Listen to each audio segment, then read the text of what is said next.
everybody. Welcome to today's live broadcast of the Nerd Avengers. I hope you're sitting down because yesterday, Nikki Haley, the last Republican with a spine standing, at least according to her, actually announced that she is going to vote for Donald Trump. I am just waiting for the endorsement to come any day now. So let's dispense with the myth, shall we? That there are any Republicans left with any backbone, any integrity, and any sanity at this point. So we are ready to roll with the Nerd Avengers. Let's dive in.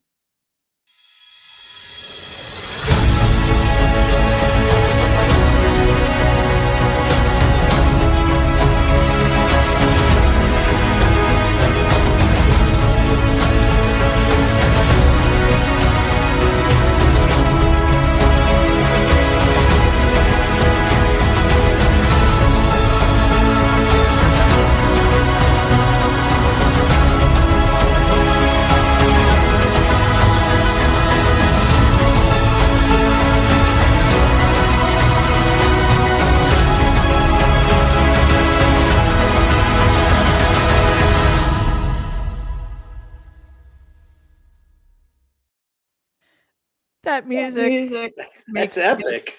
all of the bad news we have to cover easier to take. I have to say, it's very uplifting, and of course, it's uplifting to see you guys as always. But let's start here. Another day, another house, another flag. Good old Samuel Alito. And Waj, I want to start with you. What is it going to take, do you think? How many more seditionist flags flown by Samuel Alito, Justice of the Supreme Court, is it going to take to do something to get Dick Durbin, chair of the Senate Judiciary Committee, who actually has the power to do something, to do something? What do you? 1776. I just going to say, I'm throw out a number there. 1776.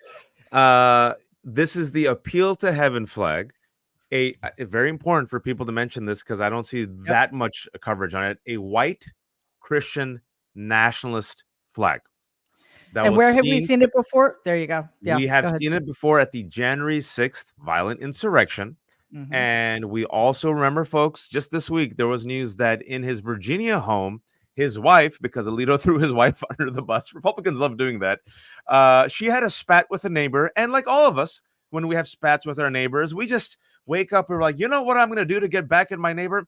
I'm going to fly the flag upside down in honor of the violent insurrectionist. That's how I'm going to get back at my neighbor. See that, neighbor? Aren't you pissed off that I'm with the violent insurrectionist? Who among us? Who among us has not done that?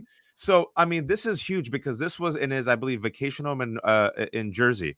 And the fact that you have now two instances of a Supreme Court justice who has a lifetime appointment, who is sitting here, Virginia. Thank you. Jen Taub said the Virginia one was the upside down flag, and I think the vacation home was the one in Jersey. But you know, there's two things here. You have these two flags belonging to, again, Alito, Supreme Court Justice, who has made many controversial comments outside of his role, expressing essentially his Christian nationalism, his mockery of the majority of Americans and their beliefs and, you know, women's rights and stuff like that. The fact is that this Appeal to Heaven flag was also seen flying at the house of Leonard Leo, conservative kingmaker, who, if you don't follow, is the one who helped pack not just the Supreme Court, but the judiciary for the past 40 years and was given billions of dollars, about $6 billion by Barry Said last year to pretty much do this for the next 30 years. So if you're seeing a pattern here, folks, the pattern here is that we have at least two Supreme Court justices.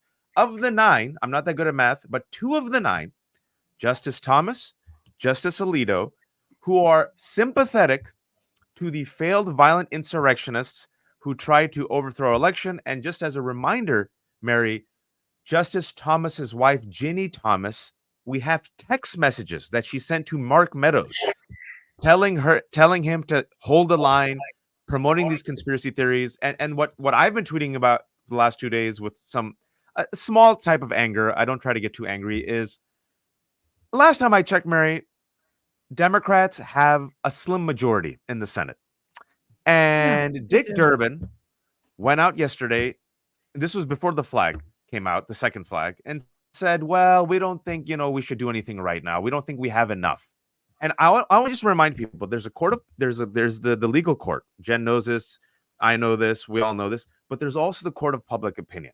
And the last thing I'll say is this. Republicans knew Hillary Clinton's email story was bullshit.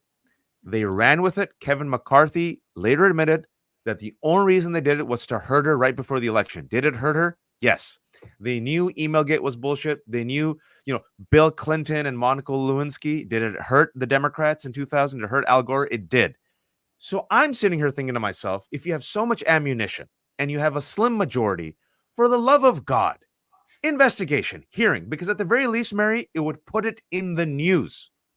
That's my rant. Yeah. And, there's a reason a lot of Americans know the following phrases: but her emails and Benghazi, Benghazi, Benghazi. I'm guessing that most Americans don't know what's up with these flags or why it matters. And, a lot of what we're hearing is sort of misleading. Like there's the like people always have this tendency to be like, well, could you imagine if a Democrat, this is not like thing like flew up Black Lives Matter flag. This is not an equivalent.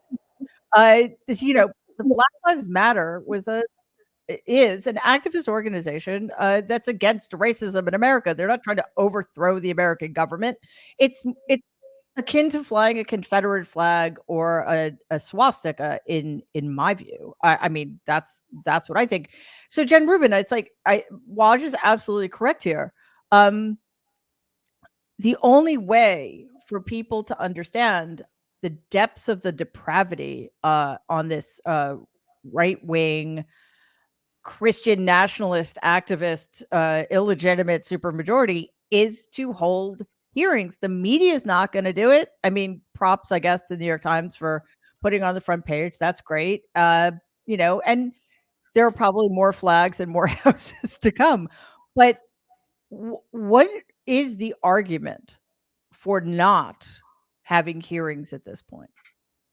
Because Dick Durbin is an out-of-touch, lazy senator who has no idea that we are at a crossroads in American democracy. Would that be the explanation? That could be love you. Yeah, I mean, you're absolutely right. But then the mind boggles. How is that? Are they just so they live in such rarefied air, like they don't go outside, they only talk like, really? Yes, yeah, and it's all in this tone of complete cluelessness. Oh, well, it's if they're talking to someone who's out on a ledge. Well, let's not get too excited. Let's not take any action. It's unbelievable. Let me say something about this flag as opposed to the last one. There's another element.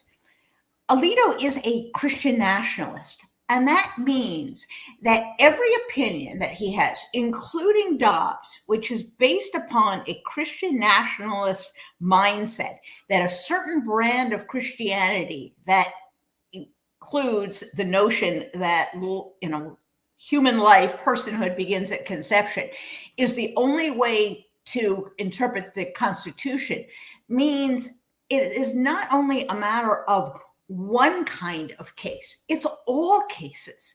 He has not only decided that he's going to make an alliance with a group committed to overthrowing the Constitution, but that his interpretation of the Constitution is inherently a violation of his oath.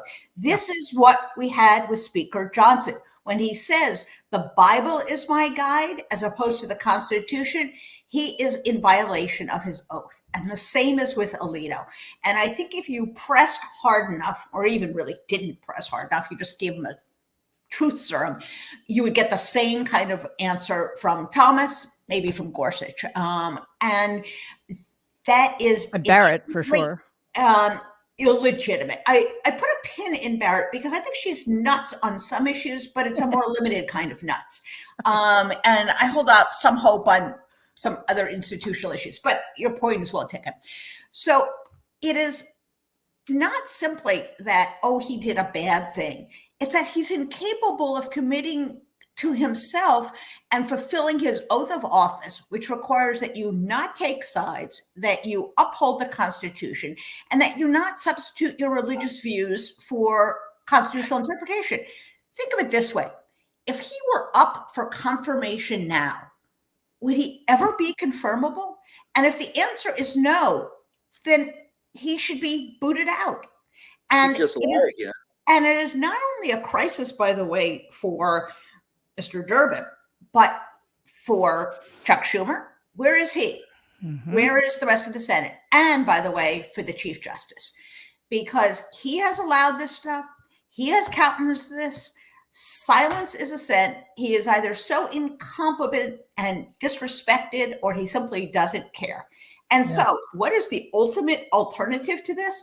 Yes, we should get on Durbin's case. Yes, we should have hearings. Yes, we should open impeachment. But this election has to be a referendum on whether we want a Supreme Court or not. Right now, we don't have a Supreme Court. We have a bunch of partisan MAGA nuts in robes. And Democrats have to make this about the court. One candidate wants the MAGA nuts in robes helping him create a white Christian authoritarian government, and the other guy wants a Supreme Court that interprets the Constitution. It's that easy. And if you elect one party, you have a shot at repairing the court. And if not, we're done. Because without a Supreme Court, without a judicial branch, democracy is in dire straits, if not dead as a duck right now. Yeah.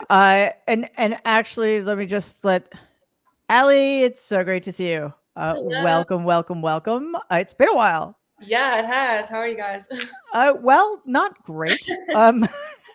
We're talking about the Supreme Court. How could we be anything but awful? So Jen Rubin, I think you just made such a vitally important point. This is the idea that Durbin's play here is to call for Samuel Alito to recuse himself in any cases related to January 6th. First of all, it's a joke because do you think Sam Alito gives a shit what Dick Durbin has to say about anything? No, he's going to do whatever he wants. But this goes well beyond January 6th. This affects any case before the Supreme Court having to do with women's rights, obviously abortion rights, privacy rights. Griswold is on the chopping block. And it also just ignores the fact that if you do take a Christian nationalist approach to making such decisions, then you are leaving out everybody else. Muslims, Jews, and atheists have very different ideas about abortion rights, for example. So it's really disturbing that's getting lost in the mix. And it's just one of any number of ways in which Christian nationalism is spreading. And we'll get to the Louisiana ruling on mifepristone in a minute. But Brian, you wanted to add something? Yeah, just two real quick points. Jen, you mentioned what if he were up for confirmation hearings today? He'd simply lie like he did last time. There's no way that it would play any differently because we have nothing but liars that are in the majority. They don't care. But to the Christian nationalist angle, what you really have to remember about these folks, and got done interviewing a bunch of them, it makes me really nauseous sometimes. But the fact of the matter is, they don't care what you or I think. Their idea of freedom is they have the freedom to impose upon you their will. At the end of the day, that's what a Christian nationalist is. They're neither Christian nor are they really nationalists. What they are, it's the tyranny of the minority, a very right-wing, far right-wing Christians who believe that Jesus was a snowflake. I mean, I've talked to priests who have members of their congregation who tell them that after reading the Sermon on the Mount, we've told this story before. After reading the Sermon on the Mount, there are members of the faith who tell them that Jesus was be kind and be a Christian and reach out to other people. They say it doesn't play today. That's not the way it should be. That Jesus was a snowflake. So you're not going to get reality out of these folks. What you got to do is get them out of office. And at the end of the day, when we're talking about a slim majority, and what you were talking about, Waj, Dick Durbin needs to do this now, because the Democrats are in danger of losing their majority in the Senate. Who's running in Maryland and has an excellent chance to win, but a Republican, Larry Hogan? That slim majority is going to get slimmer or may not exist at all. And what you may be staring at come November, if Donald Trump has his way, is a government run in the judiciary, in Congress, and in the executive branch, all three branches of government run by MAGA. Take your shot now, because you won't have it later. So that's my rant for the day. Yeah, I keep thinking that the Republican Party, especially people like Mitch McConnell, Aileen Cannon, some of the Supreme Court justices, they're trying to destroy American democracy by gaming the system. Like, they're not breaking any rules, right? They're gaming the system. You think the Democrats could, I don't know, summon the energy to do the same in order to save it, maybe? And just to mark what you said, well, clearly not yet. Larry Hogan, the only reason it's either that he's a megalomaniac, or he is a hardcore Republican who wants the Republicans to take away everybody's rights, because the fact that he's running is so, it's despicable to me that he's running and pretending that he's a moderate Republican, because there are no moderate Republicans anymore, and there's no way he isn't going to be voting lockstep with the rest of them, because that's what Republicans do. So I want to shift to a very related topic, Allie, that we've heard that the Louisiana House passed a bill. I honestly can't believe I have to say this because it's factually accurate.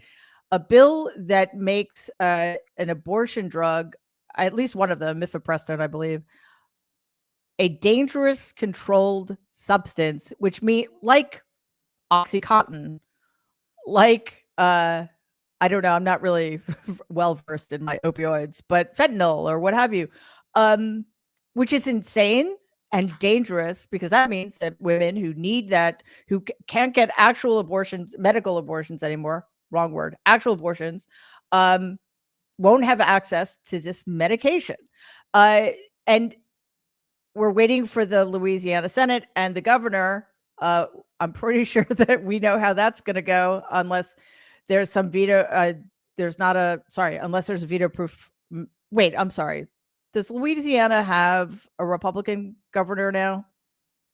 They used to have a Democratic governor, so I lose track, because Kentucky has a Democratic governor. Like, some of these states are still really weird. Like, they're so red, and then they have a Democratic governor. Whatever the case, Allie, we know that this bill is going to become a law. And you can't tell me that has anything to do with anything other than their Christian nationalist beliefs and wanting to impose it on everybody else. How do you think this is going to play? And is this another opportunity for Democrats to get off the sidelines and, set off the alarm bells? Yeah, I mean, definitely. I think this is just another attempt of theirs to criminalize abortion in every sense. And you can see now they're even going after contraception. And that's been something they've been talking about for a long time. And I think a lot of people think that won't happen, but I'm a firm believer that it will, even though banning any kind of contraception will inevitably lead to more abortions. But no, I mean, I think they're trying to criminalize a drug that is widely used among people in the early stages, very, very early stages of pregnancy, when abortion is actually legal. And it's going to make it much more difficult for women to obtain the drug, for doctors to want to prescribe the drug.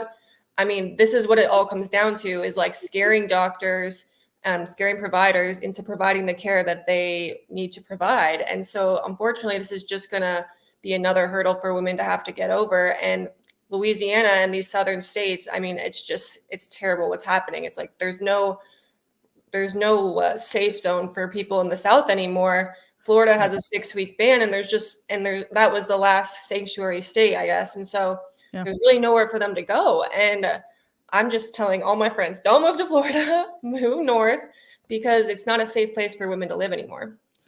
And have you seen an uptick in interest and involvement in Gen Z politically for that very reason?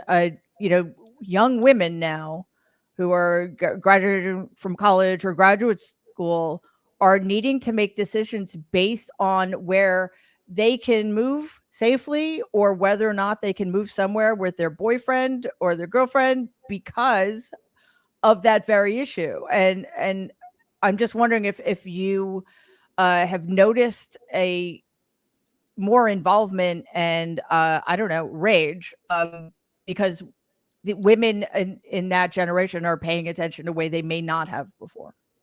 Yes, I think definitely. I mean, I've seen my friends who don't know pretty much anything about politics or what's going on. And they're involved in this issue because it's pervasive. It affects everybody. And so, I mean, they were all very aware when Roe v. Wade was overturned, and now they're paying attention to these restrictive laws being passed everywhere. So I think this is an issue that Republicans will continue to lose on, because so long as women exist in this country, they're not going to appreciate their rights being stripped away. And especially something that's been in place for 50 plus years. So, I mean, I wouldn't mess with women if I were a Republican, especially young women, because they are paying attention on this issue and they know where Republicans stand. Yeah, and Jen Taub, I think we see on the right their panic, and they're not quite knowing how to have it both ways. They want to have it both ways, but they can't.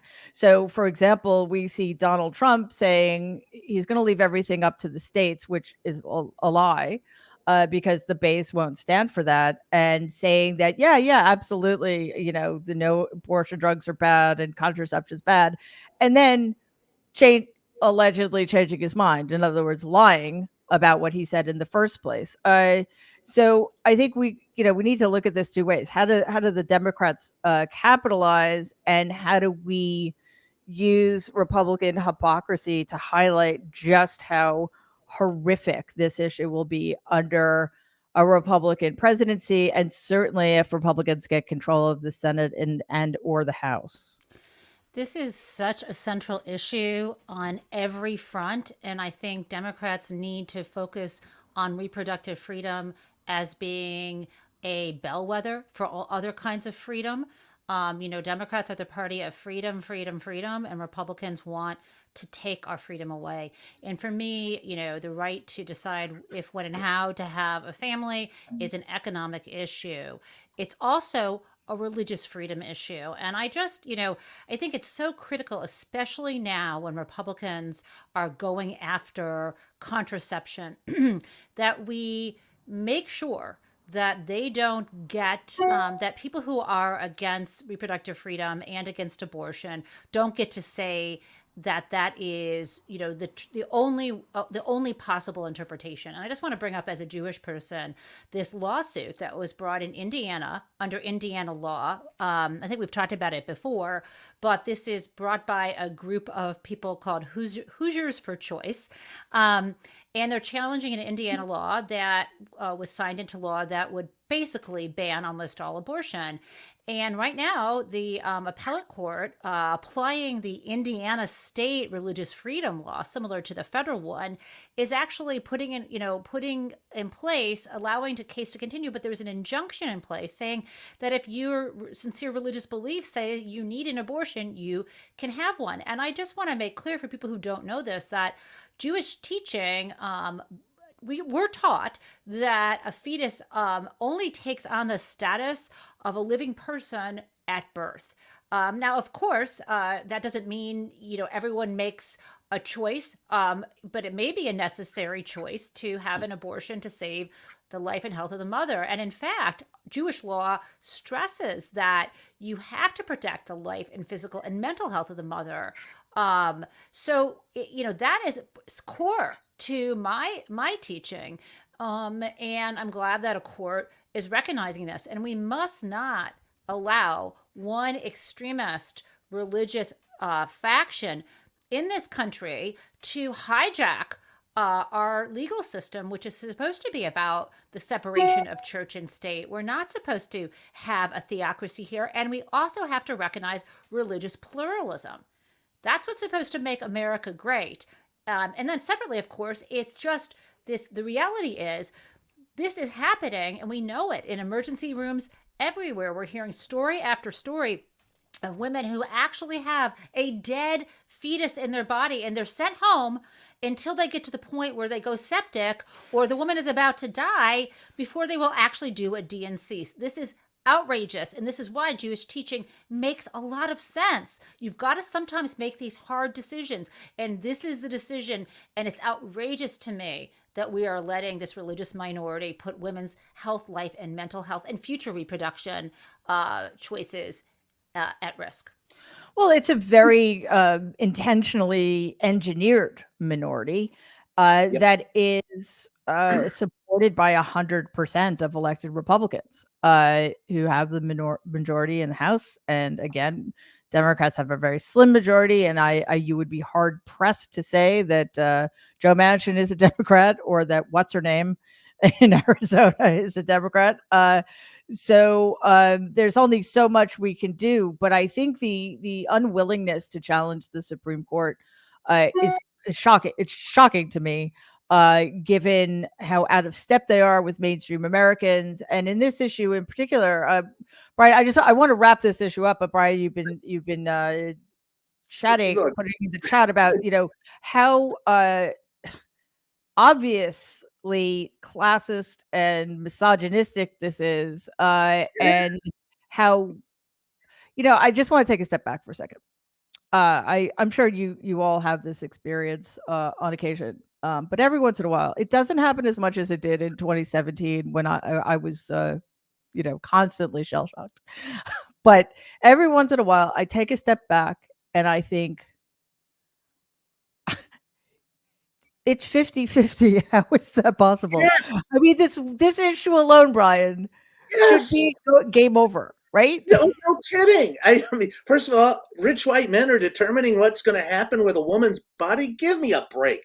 And if a fetus is a person, count them in the census. And boy, you'll see some districting changes when the census comes out. The bottom line is the rich are going to be okay, folks. They will. People. Well, that's the point, though, isn't it? That's all that matters. The poor are the ones that are going to suffer, and you can oppose immigration as long as you're turning the poor here into chattel and forcing them to reproduce. That's what's going to happen. I mean, to me, it seems obvious that I see no other reason for supporting the lack of abortions and birth control unless the rich want to make a lot more poor people to operate the machinery. Like, George Carlin said, you know, the game's over. The rich own the country. They only want you smart enough to operate the machinery. It's misogynistic. It's classist. It's racist. And at the end of the day, the rich get richer, the poor get poorer, and the poor are going to suffer. And that's the bottom line. This issue is such, what Allie was saying, I hope women come out and vote. I hope, because there are more women than men, I hope they come out and vote every single one of these morons out of office. Because I've had women in my family who've had to have abortions, and one who chose one. None of those decisions were easy for them to make. And if you don't support your family and those decisions, then woe be unto you, because people don't go into these things willy-nilly going, hey, I got pregnant, I'll have an abortion. It's not like that. Some people do, and that's fine too, because it's none of my business. It's still not a frivolous decision. That's a big decision to make. Mary, man stand by him. I know you have to move on, Mary, but I think it's also important for people to hear men speak out on this, because totally. I'm glad Brian said that, but also as a man, but also as a Muslim, when they say religious freedoms, I want to echo what Jen says. Religious freedoms for who? White Christian nationalists. In Islam, no. There's exceptions for abortion, right? And it's also a privacy issue in Islam. So even though it might be looked down upon, it's kind of hands off. Also, this whole concept at conception, no, that's not the case in Islam. It's a difference of opinions of when the spirit actually comes into the fetus, right? So this is a white Christianist nationalist interpretation of religious freedom, hijacking the word religious freedom to impose control upon women's bodies, constructed and orchestrated by men, and oftentimes hypocritical men. Men who, if you watch The Handmaid's Tale, right, the series, they showed, I think it was a great scene where all these men were imposing these views, and then they were having sex parties and orgies. It's like the Moms for Liberty co-creators in Florida, right? They're all having threesomes, but they wanted to ban books. So it's important that I think it's not just a woman issue. It's about freedom. It's about rights. It's about religious freedoms. It's about families, because guess what? There's some husbands and dads here. It impacts all of us. Yeah, listen, it's absolutely an issue that impacts men, and that and even if it doesn't impact them directly, it does in other ways. And it's certainly an issue in which we need men to be our allies. And I neglected to mention this. It's not just classist and misogynistic. It's also really racist. Women of color, Black women in particular, have the highest rates of infant mortality because there is an unconscious racial bias and sometimes conscious racial bias among medical professionals. And I think, it just sort of underscores the extent to which the Democratic Party continues to undervalue its staunchest supporters, its staunchest allies in the base, Black women.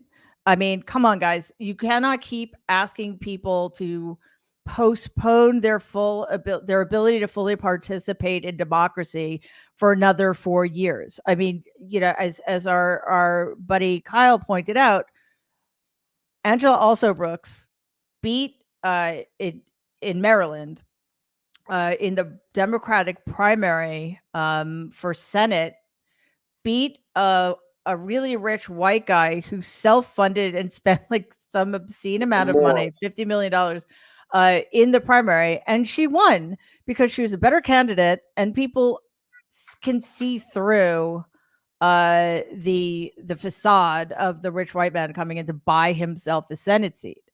So there's so much. What? He won. The thing about David Trone, and I'm sorry, I hate to interrupt, but this guy, I moderated. I hate to interrupt, but I'm going to. I'm going to. But he's a moron. He could. This is the way of the nerds.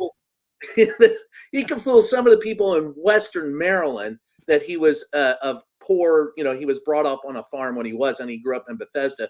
But when he faced the statewide vote and educated voters, he lost.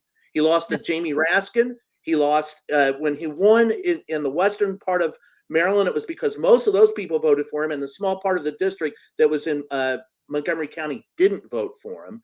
And he is a guy who always left. He left a debate I was moderating because he wanted to meet with donors. And when I said, Mr. Trone, if you think it's more important to meet with donors than to talk to your constituents, please get up and leave. And, okay. Well, luckily he lost. So he's a moron. All good. I'm sorry. Yeah, moron. Let's focus on Angela Alsobrooks, whom we will definitely be following that race because, I hope Larry Hogan, man. I guess he sold his soul if he had one. Jen Rubin, you make a comment? You're muted. You're muted, Jen. I'll unmute her if I can. Oops. Oh, there you go. Yes, just 3 quick points. First of all, I did moderate a debate with Trone and Angela Alsobrooks. Trone was so unlikable and so pompous and full of himself. I went into that debate, frankly, kind of knowing that they were not so different on the various issues. He was unlikable. And frankly, would have, I think, given Larry Hogan, who at least outwardly is jovial and kind of, nice, a leg up. Secondly, when we talk about authoritarianism, we revert, because we're ethnocentric, to examples from the 1930s from Europe. We should be talking about Iran 2024. That's what a theocratic state looks like, where women are punished, where theology, not any kind of legal structure, rules the day. So we should be talking about that. Yeah. And lastly, in order to get people who, for maybe some people don't care about abortion, or maybe some people are super religious and they think everyone should have the same religious, temperament, is that if they can take away this right, which is so personal, which is an invasion of your physical body, they can take away anything. And I think underscoring that this is an invasion of your personal autonomy.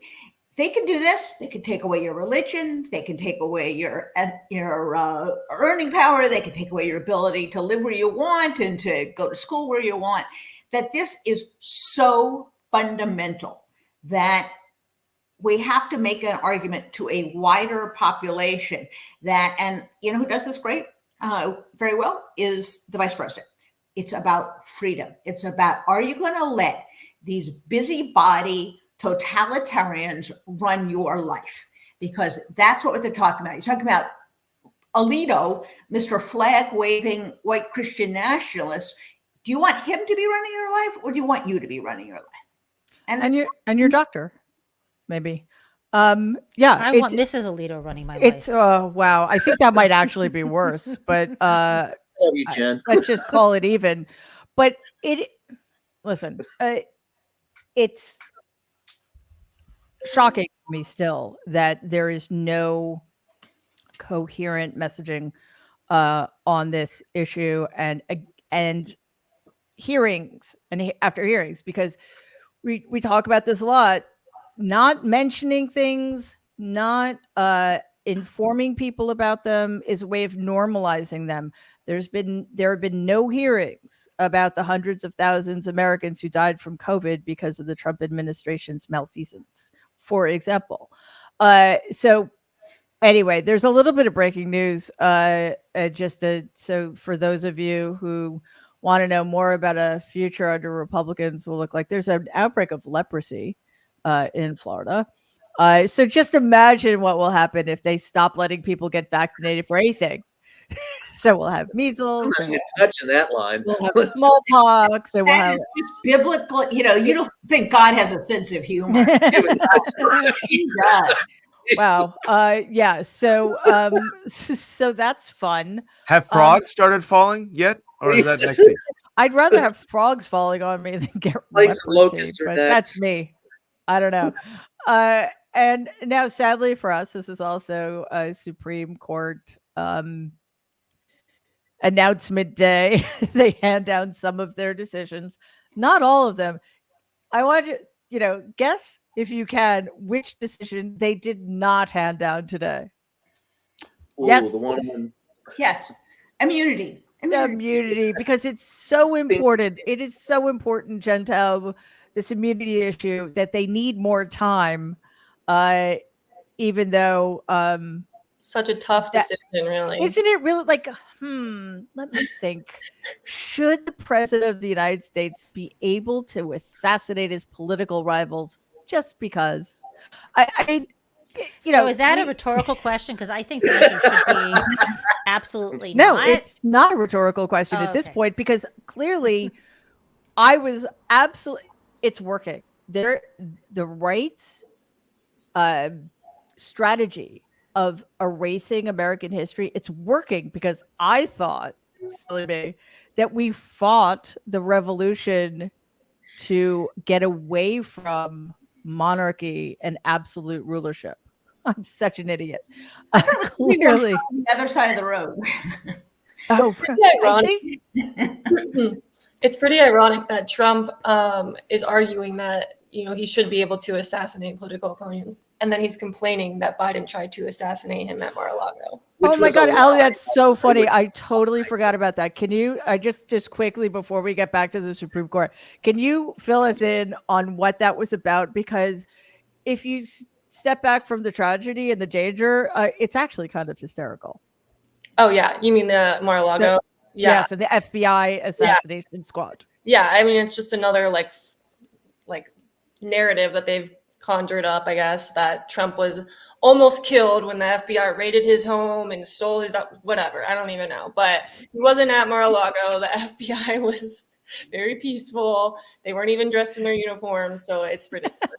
Well, I mean, the thing that makes it the true ridiculousness is that he's fundraising off of this myth, and the egregious morons like Green are spreading this lie, because the truth of the matter is, when the FBI gets a search warrant and legally acts upon it, they have implicitly the right to use deadly force anytime that they do, and they don't have to most of the time. Like, if nobody resists and nobody's armed with AK-47s, they go, they do their job, they take the stuff that they're there to take.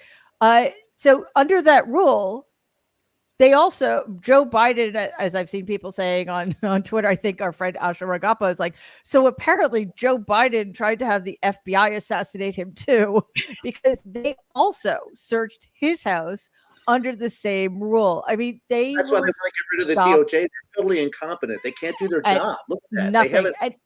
They let them both live. But the problem, this is just another arrow in the quiver of the right-wing white nationalism to be anti-law enforcement, which is just a kick in the teeth, because the secrets from the Secret Service to the FBI and a lot of state and local police departments, they are all in for Donald Trump, which should scare all of us, I think. But anyway, on that lovely note, let's turn back to the Supreme Court, Gen Tab. I haven't checked recently, but earlier today they handed down a ruling having to do with racial gerrymandering, which is really racist gerrymandering in South Carolina. It was a 6-3 decision. Could you please just let us know how that came down? Sure. I mean, I know it's going to shock this crowd, but the majority decision was penned by Justice Alito.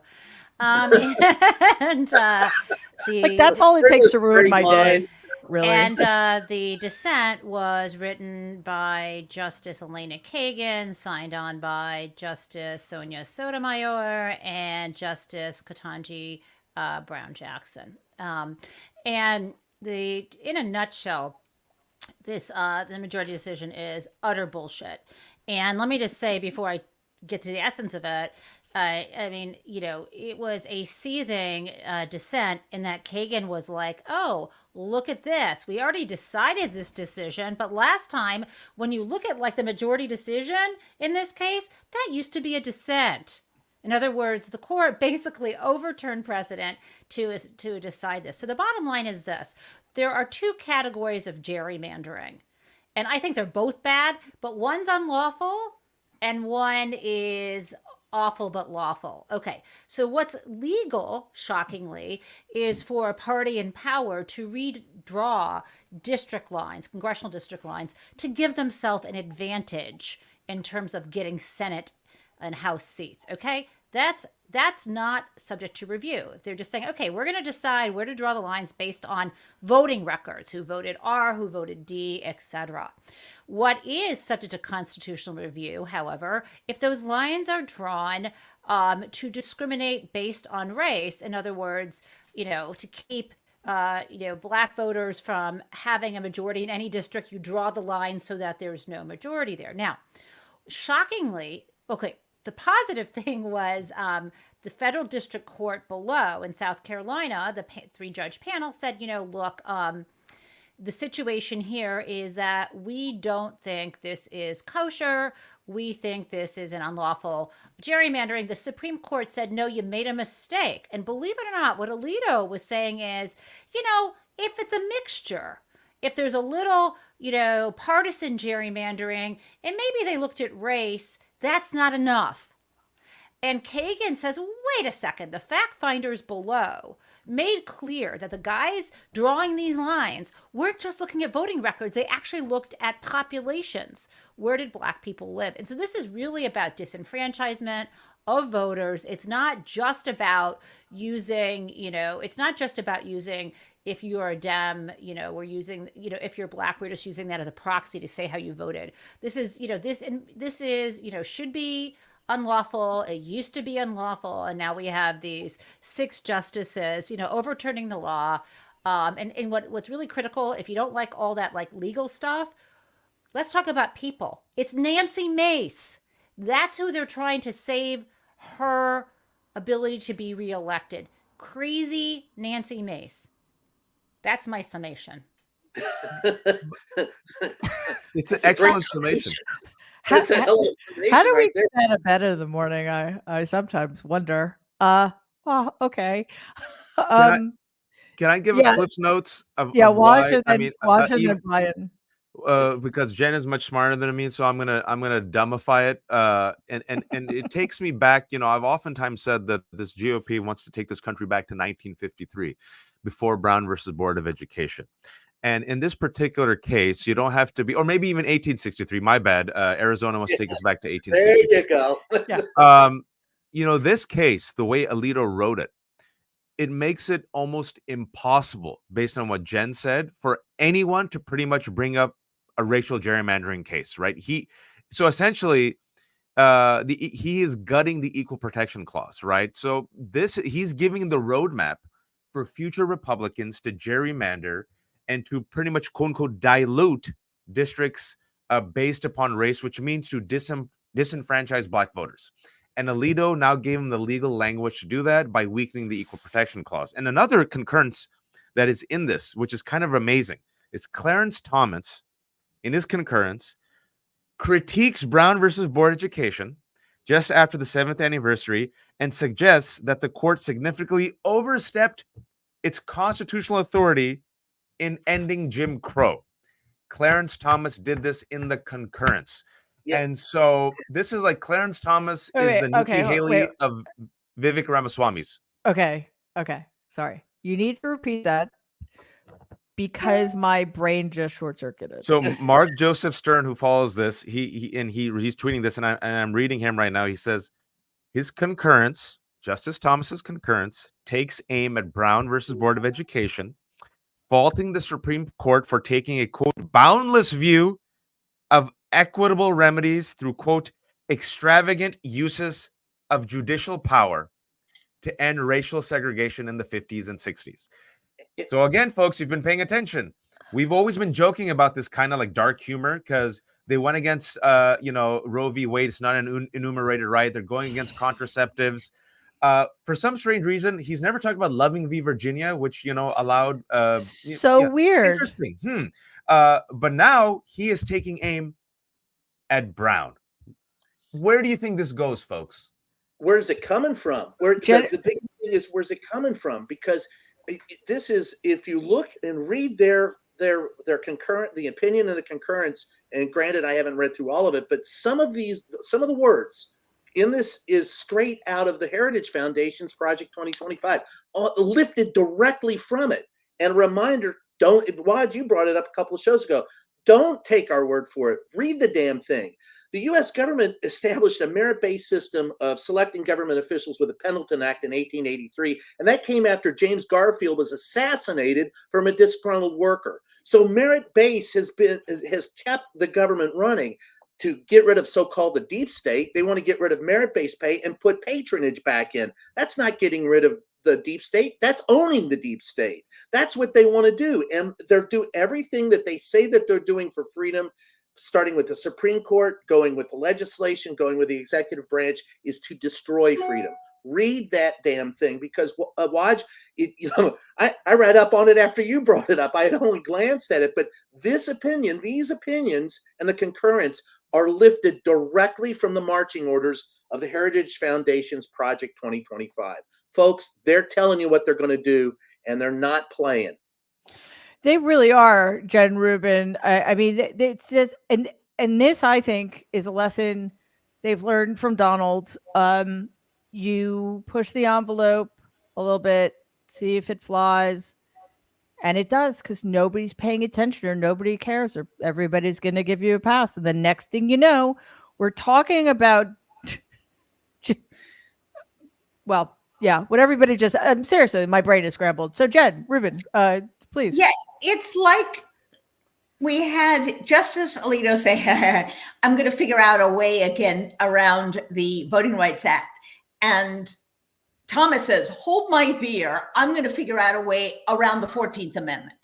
That's kind of what we have, is like this one-upsmanship about how radical they could be before someone says, isn't this like insane? Like, what's next? Marbury versus Madison? You know, like, when does this end? Plessy v. Ferguson, Dred Scott. I mean, we've got so many other cases to revisit, don't we? Exactly. So I think, you know, this is kind of the danger of focusing only on Alito because Mr. Flag. It's like Thomas is just as bad. He just has the common sense just to have not have a flag out. He has a wife who emails instead. But you know, it's the same thing. So Alito's bad because he couldn't even control himself in order not to spill the beans about his overt biases. But it's the same thing. Neither one of them should be there. Yeah, and Ali, last week, our friend Dahlia Liswick made a really good point. The only reason there are instances in which the Supreme Court seems sane or relatively moderate is because the Fifth Circuit, from which they get a lot of their cases, is absolutely off the charts bonkers, basically. But then we have some of these recent rulings that just show that the Supreme Court or the supermajority of the Supreme Court is equally bonkers. And you know, we saw yesterday Nikki Haley, who pretended for a really long time and convincingly to some people that she was different and that she was going to do things differently as a candidate and as a president, went ahead and said she was voting for Donald Trump. And we know an endorsement is coming if like everybody in the Republican Party seems to do, they think their future is political future is tied to Donald. Of course, she's going to have to endorse it. I mean, this is part of the pattern, right? Like there is no going back here. They're just going to keep getting worse. Yeah. I mean, I feel like her saying she's voting for him is an endorsement on its own because, I mean, that's who she's saying would be a better choice for president after months of saying that he's not qualified. Sorry. And that he, you know, doesn't have the wherewithal to deal with foreign adversaries and things like that. So, I mean, when I saw that news, I just laughed out loud because I'm like, we all saw it coming. Yeah. Right. You know, this is who they are at the end of the day. Is like they have these moments of like moral clarity and then they just revert back to the group mentality. And I think that Nikki probably felt like she was in a corner or on an island alone because she wasn't really liked by the Democrats or the Republicans at that point. Right. And now she's trying to gain good graces back with the group. But I think she left a lot of her supporters in the dust, and a lot of these people have nowhere to go now and they feel betrayed by her. So there's an opening for Joe Biden to win these voters over. And I think that he's done a good job of doing that. And I don't think Donald Trump has even tried or attempted to. So hopefully they can come and join us on the right side. Yeah, I mean, Donald has explicitly said, we don't want you, Nikki Haley voters. And, you know, so that led him to lose 20% of the vote of the primary in some states when she wasn't even running anymore. But, you know, you make a very good point.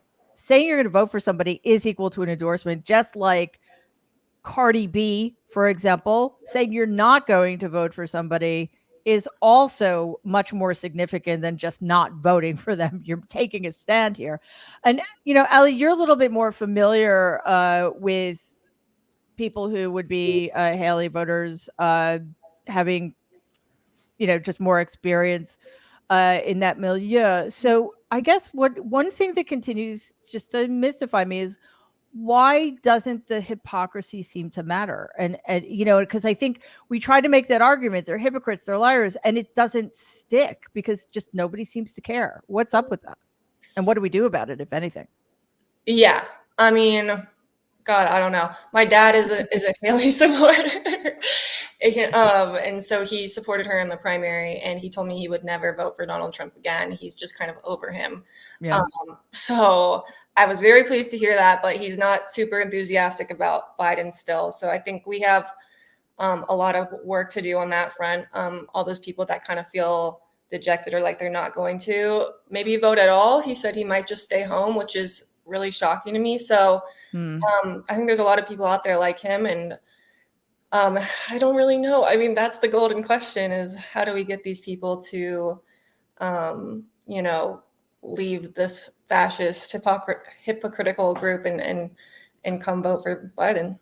Yeah, Not well, voting for Trump at the start, though. yeah, no, that's huge. Yeah. That is absolutely huge. And actually, you know, when we say not voting for Biden is voting for Donald, I think that's not necessarily true when you're talking about somebody who would have voted for, you know, any Republican but Donald. Like if they're not voting for Donald, it's not like they were going to vote for Biden anyway. Right. But I think the problem here is an ideological one. Nikki Haley's an ideologue. She actually believes in the policies Donald only pretends to believe in. She said things like, you know, DeSantis's "Don't Say Gay" didn't go far enough. She's all for a national abortion ban. And I think at that point, it gets people, it's a little difficult to get people who are all in on that to say, yeah, well, Biden, who is absolutely antithetical to those kinds of policies, will be better. So I think that's why we need to make the conversation more broadly about democracy, which is, you know, going to be tricky. All right, so we're almost ready to wrap, and we have for those of you who don't know yet, because you're coming to us late, in about 4 minutes, we are having the world premiere of our brand new podcast on Mary Trump Media, A Muslim and a Jew Walk Into a Podcast, co-hosted by our friends in Nerd Avengers, Jen Taub and Wajahat. I'm so excited for this. I can't even tell you. So that's coming up. But I wanted to end really quickly on a sort of a question, not exactly yes or no question, but just sort of brief answers. The Supreme Court has not yet ruled on presidential immunity. Shocking. So the question is, it seems like it's so obvious that they have to say there's no such thing. But will they say there's no such thing? And if they do say there's no such thing, do you think they're going to make that decision by the end of this term, or are they going to say, you know, this is just so important, we need to wait until next year? So, Allie, let's start with you. Sorry, could you repeat that question? Yeah. So do you think the Supreme Court is going to rule against presidential immunity? And if they do rule against it, because if they rule for it, then we all need to leave the country as soon as possible. Yeah. If they rule against it, do you think they will do it in this term, or they're just going to wait? I think they will rule against it, but I think they're going to wait till the last possible second. And we'll never see Trump go through an election interference trial before the election. That's their goal, and I think that's what's going to end up happening, unfortunately. Yeah, Alien Canada is taking her cues for sure. Jen Rubin? And they're going to make it so complex with a 14-part test requiring that Judge Chutkan hold extensive hearings on that, from which Donald Trump can then take an interlocutory appeal, that sometime in the year 2026, we may finally get a conviction, but it really won't matter because by that time, you know, we'll all be in the gulag and Donald will be king of the world. So I laugh maniacally. Brian? Well, I think if they do rule that he has immunity, then they've just voted themselves out of a job. So I don't think that's going to happen. But I think they'll toss it back into a lower court and have innumerable, to quote Jen Rubin there, before we won't come to court for a decision before we're all in gulags or living in a different country somewhere. It's going to be as divisive and as long drawn out as they can make it. Waj? I agree with Ruben. I think they're going to make it filled with so many trap doors that it'll be in a perpetual, endless doomscape of Groundhog's Day that will favor Trump. And the cynic in me says that they will wait to see the result of this New York trial and Georgia trial. Don't they have to rule before? That's a question for the people who know. But they have. We got to wrap up. I don't. They can do whatever they want. We know this with impunity. Whatever. Jen, Taub. Yeah, so I just have two questions. One, do they have wireless in the gulag? You know, and, Inshallah. Also, do they have cherry Coke Zero? Because if we have these two things, to both questions, you prima donna. And halal meat. I need halal meat. Gulag. We need to look up the word gulag together, and maybe write. I think we need to write a school. What's it called? Schoolhouse Rock. About gulags. I think that's the next step to keep ourselves sane. Okay, as Jen Rubin said last week, it is a fire hose of fuckery, and we just we're living in it, folks. So thank you so much for being here. This was great. Jen Rubin, Ali Samarco, Waj Ali, Brian Karam, Jen Taub. Please stay tuned for the world premiere of A Muslim and a Jew Walk Into a Podcast with co-hosts Jen Taub and Waj Ali. We will see you next week. In the meantime, please stay safe and be kind.